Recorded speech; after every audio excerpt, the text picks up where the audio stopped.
Good morning. അപ്പോൾ നമ്മൾ കഴിഞ്ഞ ക്ലാസ്സിൽ ആൻഡ്രോയിഡിൻ്റെ കമ്പോണൻസ് ആണ് കഴിഞ്ഞ വീഡിയോസിൽ നമ്മൾ ഡിസ്കസ് ചെയ്തിട്ടുണ്ടായിരുന്നത്. അപ്പോൾ നിങ്ങൾക്ക് എല്ലാവർക്കും അത് മനസ്സിലായിട്ടുണ്ടാവും എന്ന് ഞാൻ വിചാരിക്കുകയാണ്.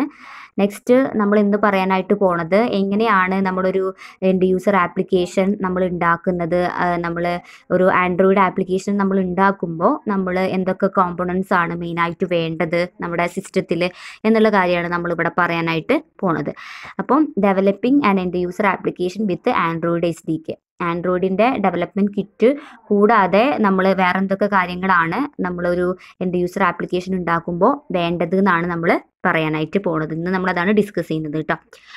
ഓക്കെ, അപ്പം നമുക്കറിയാം ഒരു ആൻഡ്രോയിഡ് പ്രോഗ്രാമിംഗ് അല്ലെങ്കിൽ ആൻഡ്രോയിഡിൻ്റെ ഒരു ആപ്ലിക്കേഷൻ ഉണ്ടാക്കുമ്പോൾ ഉറപ്പായിട്ടും അതിൽ ആൻഡ്രോയിഡ് എന്ന് പറയുന്ന പ്രോഗ്രാമിംഗ് ലാംഗ്വേജ് ഉപയോഗിക്കുന്നുണ്ട്. അതുപോലെ തന്നെ ജാവ കോഡ് ഉപയോഗിക്കുന്നുണ്ട്. ഇത് രണ്ടും കൂടെ കൂട്ടിയിട്ടാണ് ആക്ച്വലി ഈ ഒരു ആൻഡ്രോയിഡിൻ്റെ ഒരു ആപ്ലിക്കേഷൻ കംപ്ലീറ്റ് ആവുള്ളൂ. അപ്പോൾ നമുക്കറിയാം അതൊരു ഹൈ ലെവൽ ലാംഗ്വേജ് ആണ്. അപ്പോൾ high level Android Java API ആണ് നമ്മൾ എൻഡ് യൂസർ ആപ്ലിക്കേഷൻ ഉണ്ടാക്കാൻ വേണ്ടിയിട്ട് നമ്മൾ ഉപയോഗിക്കുന്നത്. അപ്പോൾ ഹാൻഡ് ഹെൽഡ് ഡിവൈസസ് ആയിട്ടുള്ള ആൻഡ്രോയിഡിൻ്റെ എല്ലാ ഹാൻഡ് ഹെൽഡ് ഡിവൈസസിലും ആൻഡ്രോയിഡ് പ്ലസ് ജാവ അതിൻ്റെ ഒരു ഡെവലപ്മെൻറ്റ് കിറ്റ് രണ്ടിൻ്റെയും കൂടെ കൂടിയിട്ടുള്ളതാണ് ഉപയോഗിച്ചിട്ടാണ് ശരിക്കും നിങ്ങൾ ഒരു ആപ്ലിക്കേഷൻ ഉണ്ടാക്കുന്നത്. അപ്പോൾ നമ്മൾ അത്തരത്തിൽ ഉണ്ടാക്കുമ്പോൾ എന്തൊക്കെ കോമ്പണൻസ് ആണ് നമ്മുടെ സിസ്റ്റത്തിൽ വേണ്ടത് എന്നുള്ളതാണ് നമ്മൾ പറയാനായിട്ട് പോണത്. ഏതൊക്കെ എമുലേറ്റേഴ്സ് ആണ് അല്ലെങ്കിൽ വേറെ എന്തൊക്കെ കമ്പോണൻസ് ആണ് നമുക്ക് വേണ്ടതെന്നാണ് നമ്മൾ ഇന്ന് പറയാനായിട്ട് പോണത്. ഓക്കെ, ആദ്യത്തത് ആൻഡ്രോയിഡ് എമുലേറ്റർ ആണ്. ആൻഡ്രോയിഡ് എമുലേറ്റർ എന്ന് പറയുമ്പോൾ നിങ്ങൾ ഇനിയിപ്പോൾ നമ്മൾ ലാബ് കമ്പ്യൂട്ടറിൽ ചെയ്യുമ്പോൾ നിങ്ങൾക്ക് മനസ്സിലാവും. നിങ്ങൾ എന്താ പറയുക, ആൻഡ്രോയിഡ് ഓപ്പൺ ചെയ്ത് കഴിഞ്ഞാൽ നിങ്ങൾ കാണുന്ന ഒരു UI അതാണ് ആൻഡ്രോയിഡ് എമുലേറ്റർ എന്ന് പറഞ്ഞാൽ. അപ്പോൾ അതിൽ എന്ന് പറയുമ്പോൾ എന്താ പറയുക, ആൻഡ്രോയിഡ് ഡെവലപ്മെൻറ്റ് ടൂൾസ് എല്ലാ ഡെവലപ്മെൻറ്റ് ടൂൾസും ഉണ്ട്. അതേപോലെ തന്നെ ആൻഡ്രോയിഡ് SDK ഡെവലപ്മെൻറ്റ് കിറ്റ് ഉണ്ട്, എല്ലാം ഉള്ളതാണ് കേട്ടോ. അപ്പോൾ നമ്മൾ സാധാരണ ജാവ ചെയ്യുമ്പോൾ നമ്മൾ പറയാറില്ലേ ജാവ ഡെവലപ്മെൻറ്റ് കിറ്റ് JDK നമ്മുടെ കമ്പ്യൂട്ടറിൽ നമ്മൾ ഇൻസ്റ്റാൾ ചെയ്ത് വെക്കണമെങ്കിൽ മാത്രമേ നമുക്ക് ജാവയിലുള്ള എല്ലാ ലൈബ്രറീസും കിട്ടുള്ളൂ, എങ്കിലേ നമുക്ക് ജാവ പ്രോഗ്രാം നന്നായിട്ട് ചെയ്യാനായിട്ട് പറ്റുള്ളൂ. അതേപോലെ തന്നെ ആൻഡ്രോയിഡ് പ്രോഗ്രാംസ് ചെയ്യണമെന്നുണ്ടെങ്കിൽ നമ്മുടെ ഇതിൽ ഈ ഒരു എന്താ പറയുക ആൻഡ്രോയിഡ് ഡെവലപ്മെൻറ്റ് ടൂൾസ് അതേപോലെ തന്നെ ആൻഡ്രോയിഡ് ഡെവലപ്മെൻറ്റ് കിറ്റൊക്കെ നമ്മുടെ കമ്പ്യൂട്ടറിൽ നമ്മൾ ഇൻസ്റ്റാൾ ചെയ്ത്. അപ്പോൾ അതൊക്കെ ഉള്ളതാണ് ആൻഡ്രോയിഡ് എമുലേറ്റർ എന്ന് പറഞ്ഞിട്ടുണ്ടെങ്കിൽ കേട്ടോ.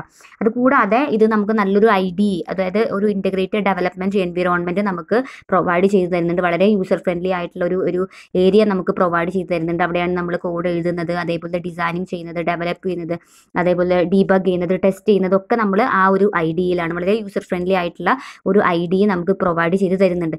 നിങ്ങൾ പണ്ടത്തെ സിലബസ് ഒക്കെ ആണെങ്കിൽ നിങ്ങളൊരു 4th സെമസ്റ്ററിൽ C# എന്നിട്ടൊരു പേപ്പർ പഠിക്കുമായിരുന്നു. അങ്ങനെയാണെങ്കിൽ നിങ്ങൾക്ക് കുറച്ചും കൂടെ മനസ്സിലാവുന്നതാണ്. കാരണം C# അതേ ഒരു IDE ഏതാണ്ട് അതേപോലത്തെ IDE തന്നെയാണ് നമ്മളെ ഇവിടെയും എന്താ പറയുക ആൻഡ്രോയിഡിന് അവർ പ്രൊവൈഡ് ചെയ്യുന്നത്. IDE മാച്ചിങ് ആണ്, കോഡും ബാക്കി കാര്യങ്ങളൊക്കെ എൻറ്റയർലി എന്താ പറയുക ഡിഫറെൻ്റ് ആണ് കേട്ടോ. ജസ്റ്റ് IDE കാണാൻ ഏതാണ്ട് ഒരു സിമിലർ പോലെ നമുക്ക് ഫീൽ ചെയ്യുന്നുണ്ട്.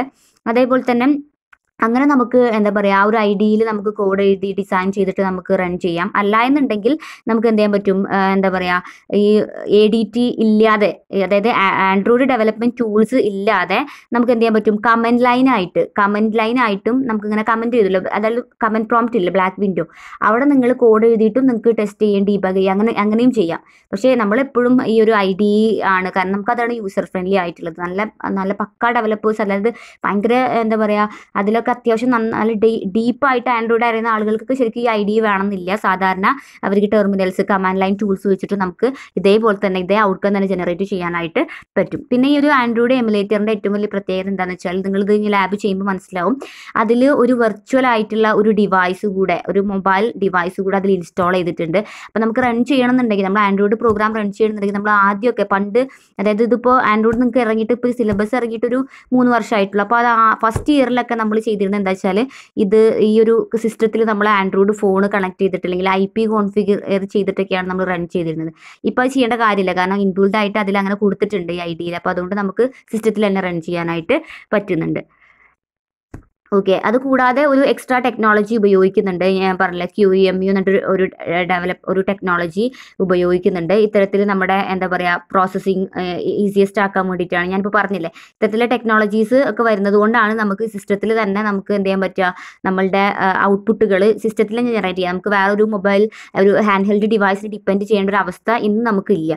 അപ്പോൾ അതിനെ ഹെൽപ്പ് ചെയ്യുന്ന ടെക്നോളജിയാണ് QEMU എന്ന് പറയുന്ന ഈ ഒരു ടെക്നോളജി. അത് ഡെവലപ്പ് ചെയ്തത് ഫാബ്രിക് ബെല്ലാർഡ് എന്ന് പറയുന്ന സയൻറ്റിസ്റ്റ് ആണിത് എന്താ പറയുക ഡെവലപ്പ് ചെയ്തിട്ടുള്ളത്. അതേപോലെ തന്നെ നമ്മളുടെ ഈ ഒരു എമുലേറ്ററിലുള്ള വേറൊരു കണ്ടന്റ് ആണ് എന്താ പറയുക ARM എന്ന് പറഞ്ഞില്ല, അതായത് അഡ്വാൻസ്ഡ് റിസ്ക് മെഷീൻ എന്നാണ് അതിന്റെ പേര്. അതൊരു പ്രോസസ്സറാണ്, ഒരു ചിപ്പാണ്, ഒരു മൈക്രോ പ്രോസസ്സറാണ്.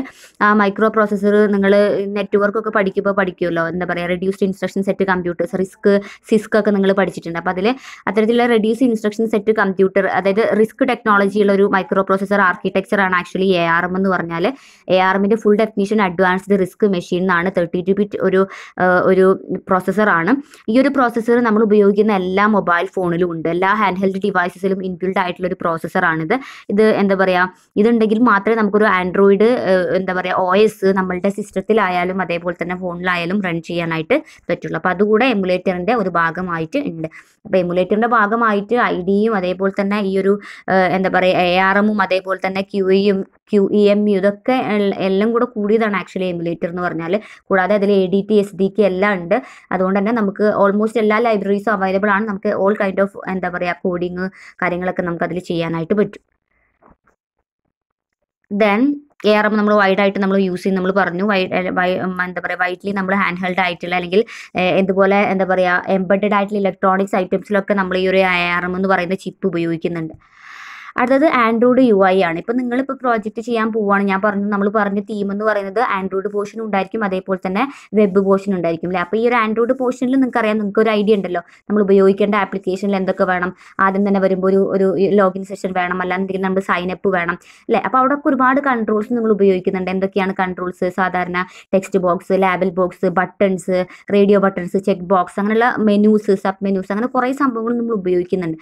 അപ്പോൾ അതൊക്കെ ഡെവലപ്പ് ചെയ്യണം എന്നുണ്ടെങ്കിൽ അവിടെ നിങ്ങൾ ഉപയോഗിക്കുന്നത് XML കോഡാണ്.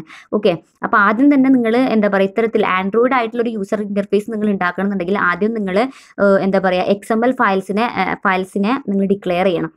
എങ്കിൽ മാത്രമേ നിങ്ങൾക്ക് ഇത്തരത്തിലുള്ള all kind of designing menus ആയാലും സബ് മെനൂസ് ആയാലും അല്ലെങ്കിൽ വാട്ട് എവർ ദ കൺട്രോൾസ്, എല്ലാ കൺട്രോൾസും നിങ്ങൾക്ക് ഉണ്ടാക്കണം എന്നുണ്ടെങ്കിൽ നിങ്ങൾ എന്ത് ചെയ്യണം, XML ഫയൽസിനെ ആദ്യം ഇമ്പോർട്ട് ചെയ്യണം. അപ്പോൾ XML കോഡ് യൂസ് ചെയ്തിട്ടാണ് ആക്ച്വലി നിങ്ങൾ ആൻഡ്രോയിഡ് പോർഷൻ്റെ, അതായത് ആൻഡ്രോയിഡിൻ്റെ ആ ഒരു എന്താ പറയുക ഡിസൈനിങ് ഉണ്ടല്ലോ, ഡിസൈനിങ് മുഴുവൻ നിങ്ങൾ XML കോഡ് വെച്ചിട്ടായിരിക്കും നിങ്ങൾ കംപ്ലീറ്റ് ചെയ്യുക. നിങ്ങൾ പ്രോജക്റ്റ് ചെയ്യുമ്പോൾ നിങ്ങൾക്ക് ഈ പോർഷനൊക്കെ വളരെ ക്ലിയർ ആയിട്ട് നിങ്ങൾക്കത് മനസ്സിലാവും. ഓക്കെ, ദെൻ ആൻഡ്രോയിഡ് എന്താ പറയുക ഫൗണ്ടേഷണൽ കമ്പോണൻസ് എന്നാണ് പറയുന്നത്. ഇത് കൂടാതെ നമ്മൾ പറഞ്ഞു ഡിസൈനിങ്ങും എമുലേറ്റേഴ്സും കാര്യങ്ങളൊക്കെ പറഞ്ഞു. ഇത് കൂടാതെ ഞാൻ പറഞ്ഞിരുന്നു ഇപ്പോൾ സാധാരണ ഒരു ലോഗിൻ ചെയ്യുന്ന സമയത്ത് user ID password then login എന്നിട്ടൊരു ബട്ടൺ നിങ്ങൾ കൊടുക്കും, വിച്ച് മീൻസ് ലോഗിൻ ക്ലിക്ക് ചെയ്താലായിരിക്കും കറസ്പോണ്ടിങ് ആയിട്ടുള്ള ആ ഒരു ആക്ഷനിലോട്ട് പോവുക. ഇപ്പോൾ സാധാരണ നമ്മൾ അതർ ലാംഗ്വേജസിലൊക്കെ നമ്മൾ അതിന് ഇവൻറ്റ് ഡ്രിവൺ പ്രോഗ്രാമിംഗ് ലാംഗ്വേജ് എന്നാണ് പറയുക. അതായത് നമ്മൾ കൊടുക്കുന്ന ഇവൻറ്റിനനുസരിച്ചിട്ട് അതൊരു ആക്ഷൻ ജനറേറ്റ് ചെയ്യുന്നു. ആൻഡ്രോയിഡിലും അതേപോലെ തന്നെ ഇത്തരത്തിലൊരു ഇവൻറ്റ് ജനറേഷൻ നമ്മൾ ഇൻറ്റൻസ് എന്നാണ് പറയുക. ഓക്കെ, ഇൻറ്റൻറ്റ് എന്ന് പറയുമ്പോൾ അവിടെ നടക്കുന്ന എന്തൊരു ആക്ഷൻ ആണ്, ഒന്നുകിൽ ഒരു ഡയലോഗ് അപ്പിയർ ചെയ്യുന്നതായിരിക്കാം, അല്ലെങ്കിൽ ഒരു പേജിൽ നിന്ന് മറ്റൊരു പേജിലോട്ട് പോയി ലോഡ് ആവുന്നതായിരിക്കും, അല്ലെങ്കിൽ ഹൈപ്പർ ലിങ്ക്സ് ആയിരിക്കാം. അതായത് ഒന്നിന് പുറമെ നടക്കുന്ന മറ്റൊരു ആക്ടിവിറ്റി, അതിനെയാണ് നമ്മൾ ഇൻറ്റൻസ് എന്ന് പറയുക. അപ്പോൾ അതിനെയും സപ്പോർട്ട് ചെയ്യുന്ന ഒത്തിരി കമ്പോണൻസ് ഉണ്ട്. ജസ്റ്റ് ഇപ്പോൾ ഒരു ഇൻറ്റൻറ്റിൻ്റെ ഒരു കോഡാണ് ഇവിടെ കൊടുത്തിട്ടുള്ളത്. ജസ്റ്റ് എന്താ പറയുക പുതിയൊരു ബ്രൗസറിലോട്ട് പോയിട്ട് ലോഡ് ആവുന്നതാണ്. ഓക്കെ, google.com പോകേണ്ടത്. അപ്പോൾ അവിടെ നടക്കുന്ന ആക്ഷൻ എന്താ വെച്ചാൽ ആ ഒരു പേജിൽ അവിടെ എന്തെങ്കിലും ഒരു ക്ലിക്ക് ആക്ഷൻ നടക്കുമ്പോൾ കറസ്പോണ്ടിങ് ആയിട്ട് ആ ഒരു പേജിലോട്ട് അല്ലെങ്കിൽ ആ ഒരു എന്താ പറയുക google.com എന്ന് പറയുന്ന ആ ഒരു URL-ലോട്ട് അതിനെ റീഡയറക്റ്റ് ചെയ്യാണ്.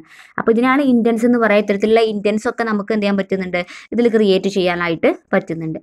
Then advanced UI concepts. അതിൽ എന്ന് പറയുമ്പോൾ നമ്മൾ സാധാരണ പറഞ്ഞ പോലെ മെനൂസ് ഞാൻ പറഞ്ഞില്ലേ, നമ്മൾ XML വെച്ചിട്ട് നമുക്ക് മെനൂസ് ഉണ്ടാക്കാം. ഈ മെനൂസിൽ തന്നെ കുറേ ഡിഫറെൻറ്റ് ടൈപ്സ് ഉണ്ട്, കോണ്ടെക്സ്റ്റ് മെനൂസ്, അങ്ങനെ പല ടൈപ്പ് ഓഫ് മെനൂസ് കാര്യങ്ങളൊക്കെ ഉണ്ട്. സാധാരണ നമ്മൾ ഇപ്പോൾ ഫോണിൽ കാണുന്ന ഓൾ കൈൻഡ് ഓഫ് നമ്മൾ സിസ്റ്റത്തിൽ കാണുന്ന മെനു സബ് മെനു പോലല്ലല്ലോ നമ്മൾ ഫോണിൽ കാണുമ്പോൾ, വ്യത്യാസമല്ലേ. അപ്പോൾ അതൊക്കെ നമുക്ക് എന്ത് ചെയ്യാൻ പറ്റും, എന്താ പറയുക ചെയ്യാനായിട്ട് പറ്റും. അഡ്വാൻസ്ഡ് UI കോൺസെപ്റ്റ്സ് ആണ് അതൊക്കെ നമുക്ക് ചെയ്യാനായിട്ട് പറ്റും. പിന്നെ ഡയലോഗ് വിൻഡോസ് അപ്പിയർ ചെയ്യുന്ന നമ്മൾ സാധാരണ കമ്പ്യൂട്ടറിൽ കാണുന്ന അലേർട്ട്, കൺഫർമേഷൻ, പ്രോംപ്റ്റ് ബോക്സ് അതേപോലെ അല്ല നമ്മൾ മൊബൈലിൽ കാണുമ്പോൾ വ്യത്യാസങ്ങളുണ്ടല്ലേ. ബോക്സസ് വരുന്നതിൽ അത്രയും ഹ്യൂജ് സൈസ് വരാൻ പാടില്ല. അതേപോലെ തന്നെ അതിൽ അപ്പിയർ ചെയ്യുന്ന ഒരു സ്റ്റൈലിലല്ല ഫോണിൽ വരുന്നത്. അപ്പോൾ അതിനൊക്കെ ഡിഫറൻസസ് ഉണ്ട്. അപ്പോൾ അതൊക്കെ അഡ്വാൻസ്ഡ് ആയിട്ടുള്ള കോൺസെപ്റ്റ്സ് ആണ്. അതൊക്കെ നമുക്ക് ഇതിൽ ചെയ്യാനായിട്ട് പറ്റുന്നുണ്ട്. Then different kinds of animations. Okay, animation effects ഒക്കെ നമുക്ക് എന്ത് ചെയ്യാൻ പറ്റും, അതൊക്കെ നമുക്ക് ആൻഡ്രോയിഡിൽ ഇംപ്ലിമെൻറ്റ് ചെയ്യാം. നമ്മൾ സിസ്റ്റത്തിൽ ചെയ്യുന്നതിനേക്കാൾ എനിക്ക് തോന്നുന്നു ഒരുപക്ഷെ കൂടുതൽ കാര്യങ്ങൾ ആൻഡ്രോയിഡ് എന്ന് പറയുന്ന നമ്മൾ ഹാൻഡ് ഹെൽഡ് ഡിവൈസിൽ നമുക്ക് ചെയ്യാനായിട്ട് പറ്റും.